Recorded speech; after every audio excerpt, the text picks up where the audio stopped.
రంగనాయకమ్మ గారు రచించిన కృష్ణవేణి నవల తరువాయి భాగం. అంతులేని ఆలోచనల్లోనే అర్ధరాత్రి కావచ్చింది.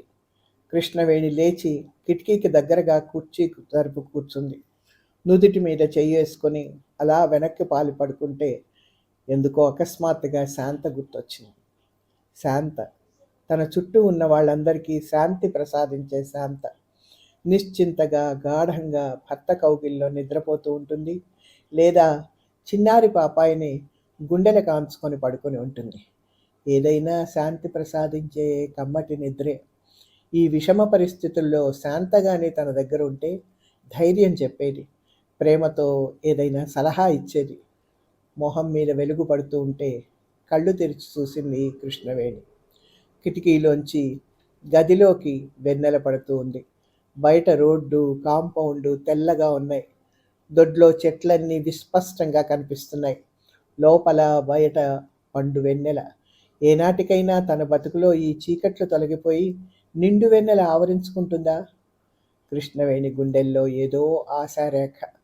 ఆలోచనలతో బాధపడితే ఏమవుతుంది? తనకి ఈ పరిస్థితిలో కొంచెమన్నా ధైర్యం కావాలి. మనసున మెదిలే ప్రతి ఊహని శ్యామసుందర్కి చెప్పుకోవాలి. శ్యామసుందర్ని మనసారా క్షమాపణ వేడుకోవాలి. భర్త చేత తిరస్కరించబడి బతికి ఉండే కన్నా తన రూపే మాపుకోవచ్చు. ఆ నిర్ణయం మాధవ్ కోసం ఒకప్పుడు తీసుకున్నదే. అది ఆనాడు ఆగిపోయింది.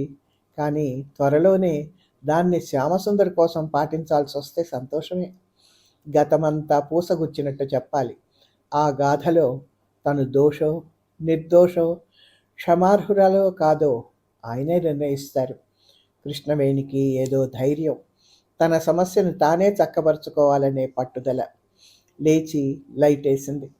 ఎదుటి టేబుల్ మీద మౌన ముద్రలో ఒకరి చేతుల్లో ఒకరు ఆదమరచి ఒరిగి ఉన్న రాధా మాధవుల ఎదుట చేతులు జోడించింది. టేబుల్ మీద పాల గ్లాస్ అలానే ఉండిపోయింది. కుర్చీ జరుపుకొని కలం చేతిలోకి తీసుకుంది.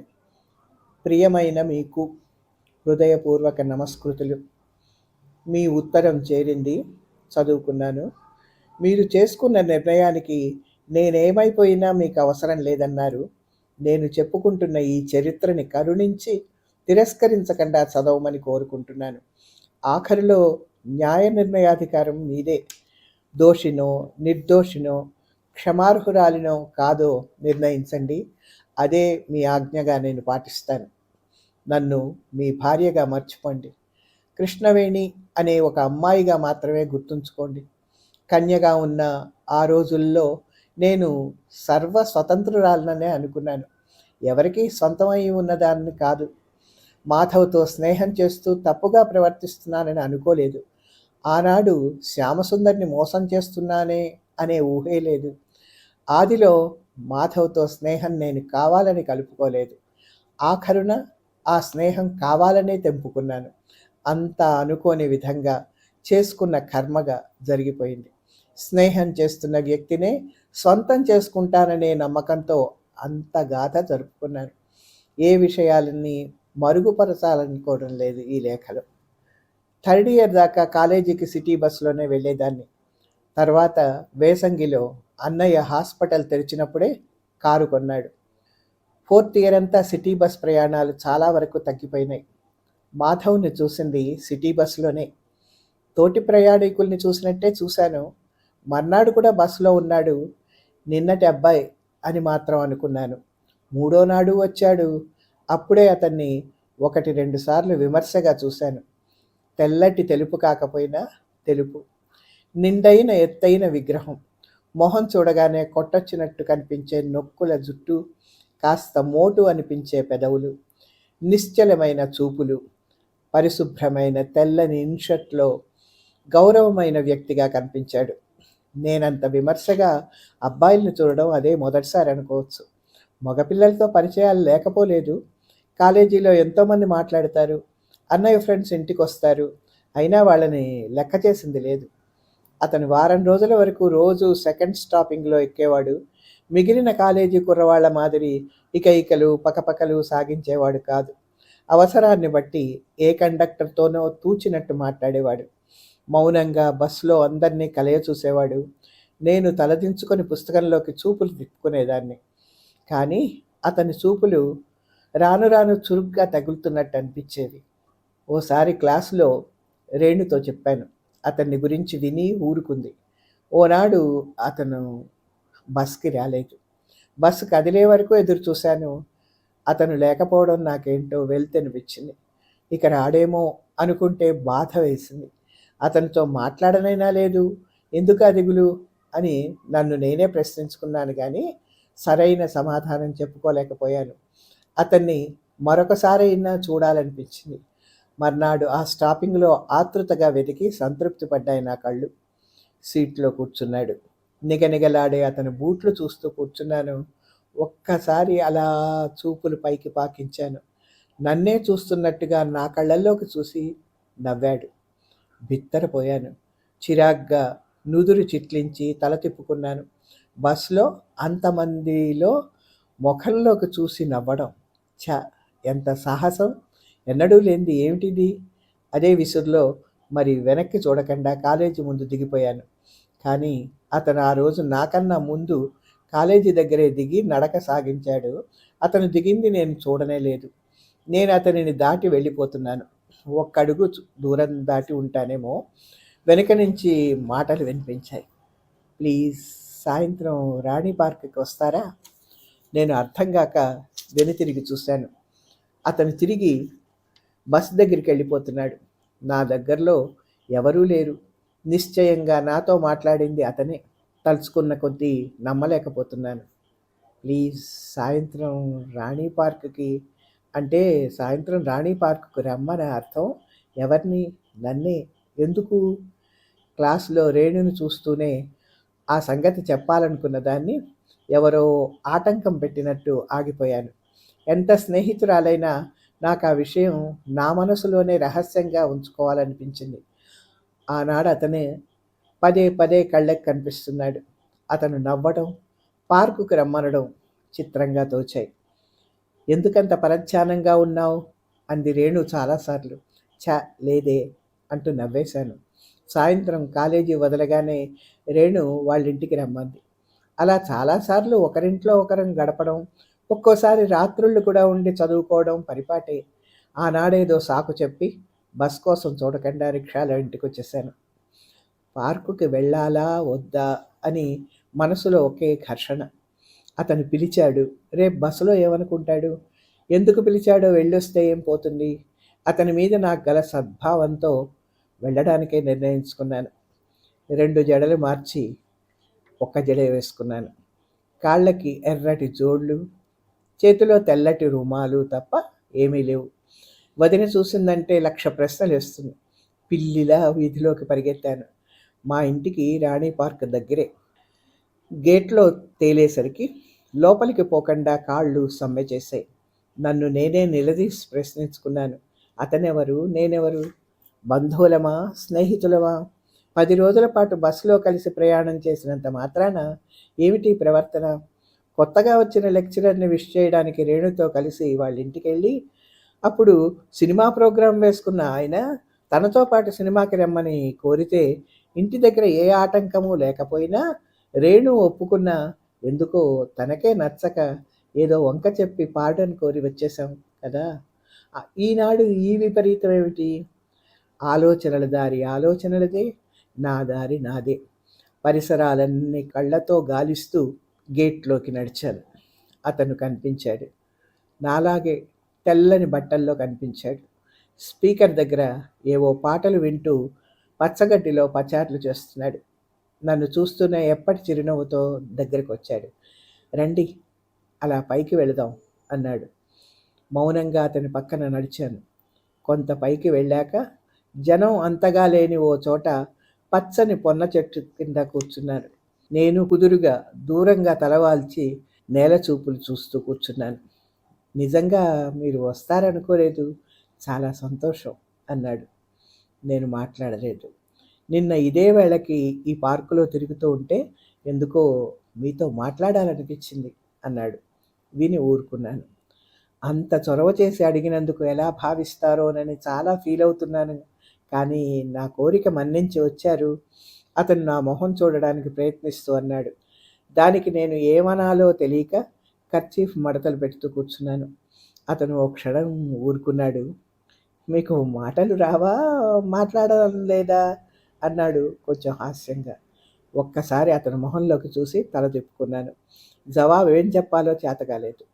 "మౌనవ్రతం సాగించాలంటే ఇంత దూరం రానవసరం లేదుగా" అన్నాడు. తప్పక ఏదో మాట్లాడాలనిపించింది. 10 రోజులుగా చూస్తున్న వ్యక్తితో మొట్టమొదటిసారి ఏం మాట్లాడాలో తెలియలేదు. అయినా ఇంకా అలా ఊరుకుంటే అసభ్యంగా ఉంటుంది. తీరా వచ్చిన దాన్ని మూతి ముడుచు కూర్చోవడం ఏమిటి? సడన్‌గా అతను ఆ కిందటి రోజు రాలేదన్న సంగతి గుర్తొచ్చింది. "నిన్న మీరు రాలేదే?" అన్నాను అతని వైపు చూడకుండా. అతను మాట్లాడలేదు. "బస్సు మిస్ అయ్యారేమో అనుకున్నాను. అంతేనా?" అన్నాను. ఈసారి అతను ఊరుకున్నాడు. అతని వైపు చూస్తూ "అదే మాట్లాడరు?" అన్నాను. అతను నవ్వి ఊరుకున్నాడు కానీ ఏమీ జవాబివ్వలేదు. "బావుంది. ఇంత మాత్రానికి పిలవడం దేనికి?" అని చిరాకు పడ్డాను. "అంత చిరాకు పడతారే? ఇంతసేపు నన్ను మురిపించినందుకు ఈ మాత్రమైనా నేను" అంటూ నవ్వాడు. నాకెందుకో కోపం వచ్చింది. ఊరుకున్నాను. "నిన్న మీరనుకున్నట్టుగానే బస్సు మిస్ అయింది. మరో పని చూసుకోవడంలో ఆలస్యమైంది. తర్వాత టాక్సీలో వెళ్ళాను. ఏం నా కోసం ఎదురు చూశారా?" "నాకేం అవసరం?" చురుగ్గా అన్నాను. "ఎందుకండి అంత కోపం? నేనేమన్నానని?" అతను అంత శాంతంగా మాట్లాడుతుంటే నా విసుగుదలకి నేనే సిగ్గుపడ్డాను. మాట మార్చాలని "నన్నెందుకు పిలిచారు?" అని అడిగాను తలవాల్చి. "ఊరికే సరదాగా మాట్లాడాలని." "సరదాలకి అమ్మాయిల్ని పిలుస్తారా? లేకపోతే అబ్బాయిల్ని పిలుస్తారేమిటి?" "పొరపాటే." "మరి మీరు రావడం దేనికి?" నాకు నవ్వొచ్చింది. "మరెవరిని అలా పిలవకండి" అంటూ దబాయించాను. "అలాగే మీరు మరెవరు పిలిచినా వెళ్ళకండి" అన్నాడు. నిండుగా నవ్వుకున్నాం. చాలా పరిచయమైనట్టే తోచింది. ముక్కు మొహం ఎరగని అమ్మాయితో మాట్లాడడం ఇదే మొదటిసారి నాకు. ఎందుకో మిమ్మల్ని చూస్తున్న కొద్దీ మీతో పరిచయం చేసుకోవాలనిపించింది. సాహసించి ఏమీ ఆలోచించకుండా పిలిచాను.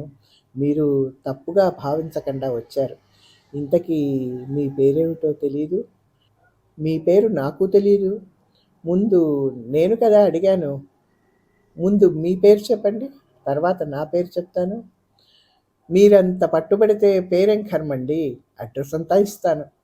దేనికి? క్షణం ఆగాడు.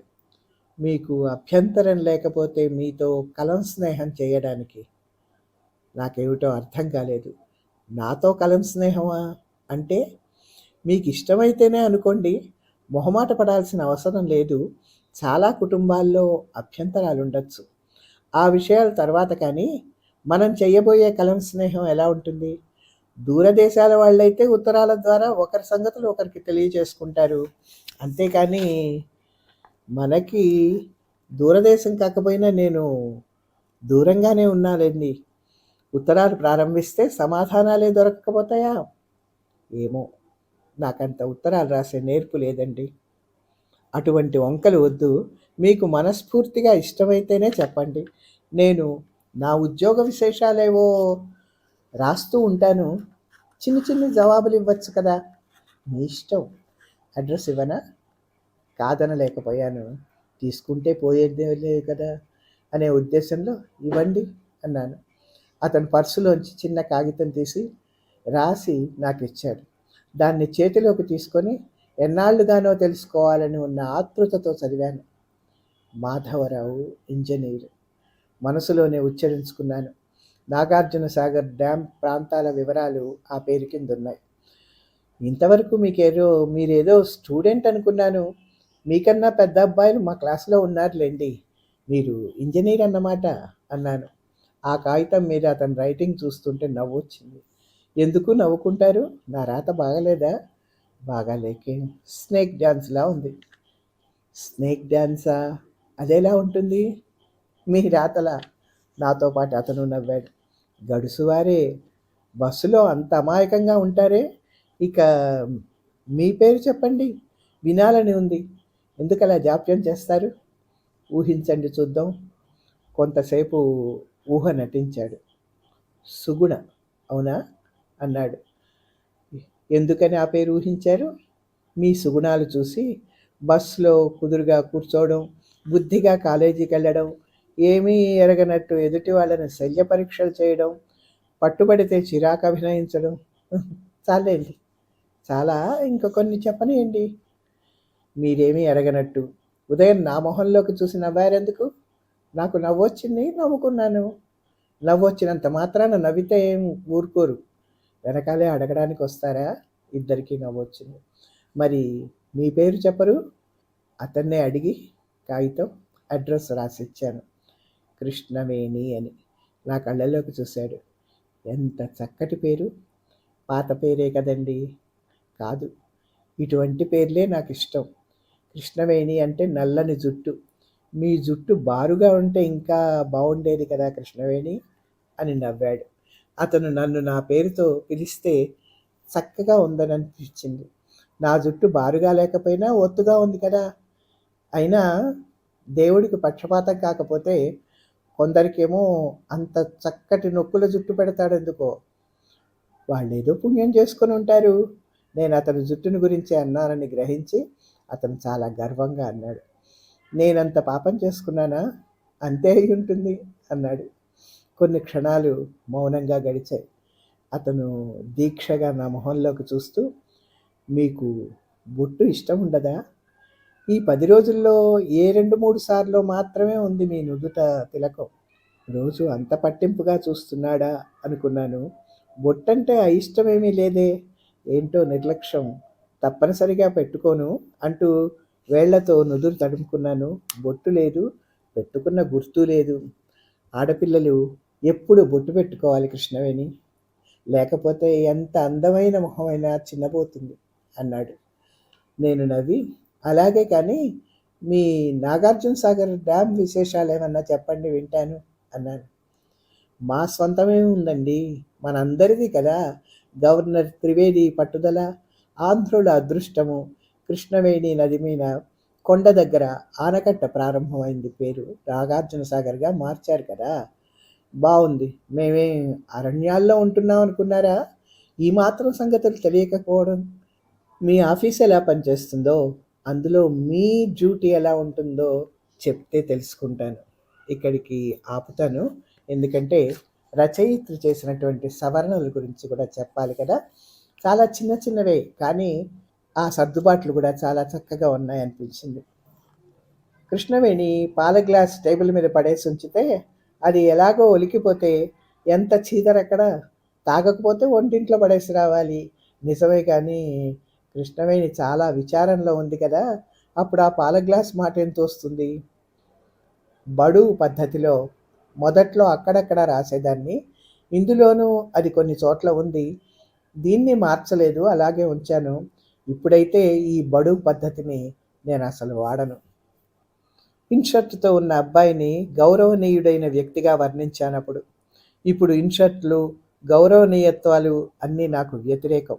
ఒక మనిషి గురించి చెప్పాలంటే ఏ రంగు ఉంటే ఆ రంగుని, లావో సన్నమో దాన్ని, శుభ్రంగా ఉన్నాడో మురిగ్గా ఉన్నాడో దాన్ని, ఆ మనిషి ఎలా ఉంటే అలా చెప్పవచ్చు. గౌరవనీయం అనడమే తప్పైంది. ఈ అబ్బాయి ఈ కథ మొత్తంలో ఎక్కడైనా టైతో కూడా కనబడతాడేమో, మరింత గౌరవనీయుడుగా. ఈ ఫుట్ నోట్లే ఇవ్వకపోతే ఈ తప్పులన్నీ ఇప్పుడు కూడా బోధించినట్టే కదా. మరొక పేజీలో, బస్సులో 4 సార్లు కనబడ్డ మనిషి రోడ్డు మీద వెనకాల నడిచి పార్కుకు రా అనడమా? వాళ్ళిద్దరూ కలిసి మాట్లాడుకోవాలంటే ఇదా మార్గం? ఈ పుస్తకాన్ని రీప్రింట్ల నుంచి ఆపేయడానికి 4-5 కారణాలున్నాయి. వాటిలో మొట్టమొదటి కారణం ఇదే. ఈ సంఘటనకే నేను జడిసిపోయాను. ఆమెతో మాట్లాడాలంటే అతను ఆ కిందికి దిగిన చోటే ఆమెను పలకరించాలి. తన పేరు చెప్పి ఆమె పేరు అడగాలి. తను ఏమైనా చెప్పదలుచుకుంటే ఒక ఉత్తరం రాసి ఆమెకి ఇవ్వాలి. మొట్టమొదటిగా పార్కుకి రా అనడమే. తర్వాత పేజీలో, ఇష్టమైతే అని అయినా కాదు, మనస్ఫూర్తిగా ఇష్టమైతే. ముక్కు మొహం తెలియని వాడికి ఉత్తరాలు రాయడానికి ఇష్టం ఒక్కటే కాదు, మనస్ఫూర్తిగా ఇష్టం. పాత్రల మధ్య సంబంధాలు, సందర్భాలు, అప్పుడు రావలసిన మాటలు వీటి గురించి బొత్తిగా గ్రహింపు లేనట్టుంది. అప్పుడప్పుడు ఉత్తరాలు రాయాలంటే మీ ఇంట్లో పెద్దవాళ్ళకి మీకేమైనా ఇబ్బందులు ఉంటాయా, పర్వాలేదా అని అడగాలి అతను. అలాంటి ఇబ్బంది ఉండదు అని ఆ అమ్మాయి చెప్పాలి. ఈ మాటలు కూడా తర్వాత జరిగాయి కానీ మాటలు ఉపయోగించడం ఆ సందర్భానికి తగ్గట్టుగా ఉండాలి. తన ఉత్తరాల విషయం ఇంట్లో ఎవరూ పట్టించుకోరని ఆమె చెప్పాలి. మనస్ఫూర్తిగా ఇష్టం అనే మాటల్ని ఎక్కడ పడితే అక్కడ వాడకూడదు. నాకు ఈ సంభాషణలు ఇష్టంగా అనిపించటం లేదు. ఏమాత్రమూ తెలియని మనిషి దగ్గర అంత చనువు ప్రదర్శించే మాటల బాగాలేదు. అసలే కోపంతో వెళ్ళిపోయిన భర్తకి భార్య తన ప్రేమ ప్రారంభమైన ఘట్టాలు, సంభాషణలు అన్నీ రాస్తే అదంతా చదివితే అతనికి ఒళ్ళు మండదు. కానీ ఈ సంఘటనలు, సంభాషణలు అన్నీ ఉత్తరంలో ఉంటాయని కాదు, దీన్నొక ఫ్లాష్ బ్యాక్ కథలాగా తీసుకోవాలి. అలాంటి కథల్లో అన్ని సంఘటనలు వివరంగా ఉంటాయి. అవన్నీ కథ చదివే వాళ్ళ కోసం ఫ్లాష్ బ్యాక్ కథ పద్ధతి అది. ఇక్కడికి ఆపుతాను.